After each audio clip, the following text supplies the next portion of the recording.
So Poco has just dropped the Poco X5 5G and the Poco X5 Pro 5G, where this Pro has a 108 megapixel camera, a 67 watt turbo charging, the Snapdragon 778G processor and more. But where does that leave the Poco X5 5G then? Let's find out.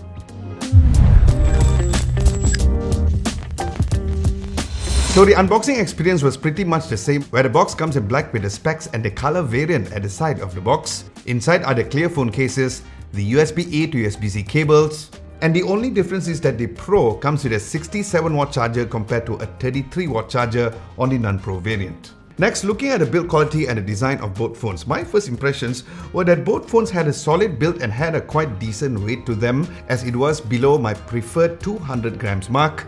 Now, even though the Pro was 8 grams heavier, but I barely could tell a difference between the both.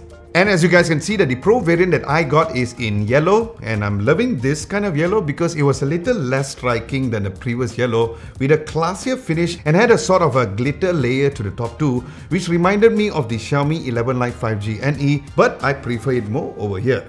And just so you know that the phone also comes in blue and black for this Pro variant. Now, speaking of black, that is the color variant that I have on the non-Pro variant, which to be honest, I'm kind of bored with this color, which is the similar finish to the previous Poco X series and some of the Xiaomi flagship smartphones too. So it is a finish that you might like or might feel a little boring, like how I felt.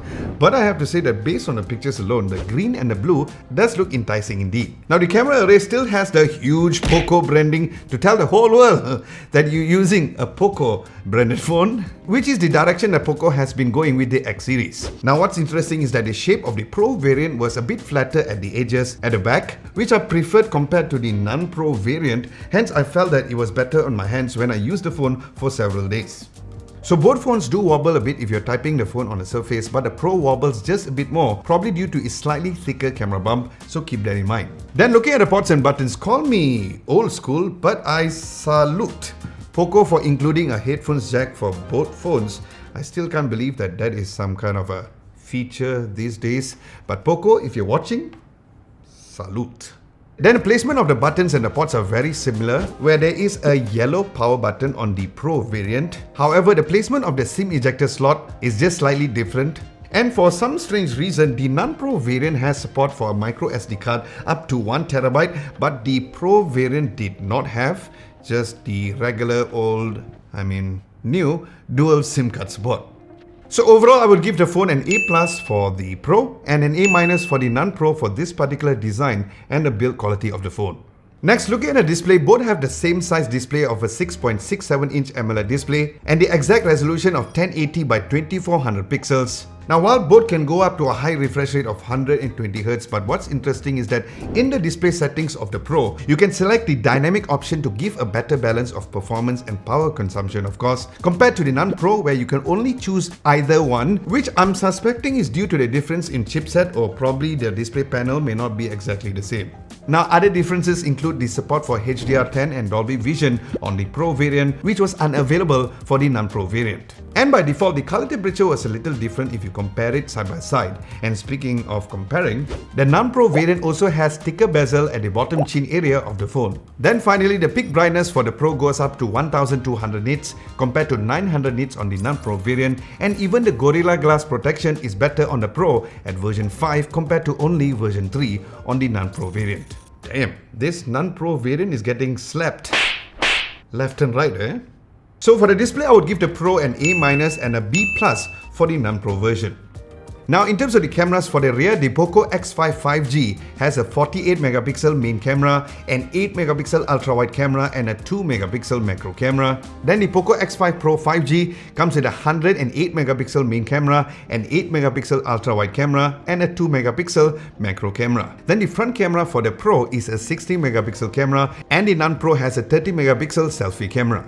Now, based on my quick test shots, the photos on the main camera on the Pro were nicer with better contrast overall, and so were the ultra-wide lenses for both, and the overall dynamic range on the Pro was also better too. Then the selfie photos for the Pro had better skin tones on the regular and the portrait mode and more control over the aperture value before taking a shot. Now since this is a first impressions video, I did not go into detail on comparing how different shots were between both phones, which I'll save that for my in-depth camera review. So let me know in the comment section below what exactly that you would like to see, and subscribe to Adam Lobo TV if you guys haven't done so, and thank you in advance. And for the video recording, here is another mind-boggling thing about the Nun Pro version, as it only records up to 1080p 30 frames per second. Oh come on Poco, it's already year 2023. Compared to the Pro variant that records up to 4K 30 frames per second. So with that, the video quality on the Pro totally blows the Nun Pro out of the water. And for the front cameras, both phones can record up to 1080p, with the Pro allowing you to go up to 60 frames per second. And here's where things become really worse for the Nun Pro variant, because the video quality was really awful, so was the image stabilization as well. So could a software update fix all these weird camera issues on the Nun Pro variant? I guess we all have to wait and see, right? Next, looking at the other specs of both phones. The Pro comes with a Snapdragon 778G processor, and the Nun Pro has the Snapdragon 695 chipset, where both are built on a 6nm process. Now, while both chipsets were built on a 6nm process, but I did feel that the Nun Pro variant to be a little lagging at times. And loading websites were also faster on the Pro variant too, and this could be due to its higher CPU levels of the chipset to go up to 2.4 GHz on the Pro compared to 2.2 GHz, which on paper may not sound a lot, but I sincerely felt that there was a difference even with the same LPDDR4X RAM and the same UFS 2.2 storage. And of course, I'll be testing some gaming further on both phones, since both comes with different GPUs too. Next, in terms of battery, both phones have the same battery capacity of 5000 mAh, where as seen in the unboxing, the only difference is the charging speed is up to 67 watt on the Pro compared to 33 watts on the Nun Pro version. And yes, as usual, we'll see how much battery life that I can get when using both phones daily, so stay tuned for my full video review on that. Then as for both phone software, as of the making of this video, the Pro variant comes with the latest MIUI version 14.0.1 built on Android 12, while the Nun Pro version was also at Android version 12, but the MIUI version was still at version 13.0.2. And let's hope they will update this to the latest MIUI version 14 if you happen to go with this. Of course, if you really choose to go with this Nun Pro version of the phone. Even though as of the recording of this video, I have no confirmed price on both devices to compare to, because the usual case for the Pro and the Nun Pro can be quite minimal, especially for a mid-range to a higher flagship smartphone, and can also be competitive to a certain price point. But unless for the Nun Pro variant is hell a lot of difference compared to the Pro, I simply cannot recommend the Nun Pro variant compared to the Pro. And speaking of video comparison, check out this video over here.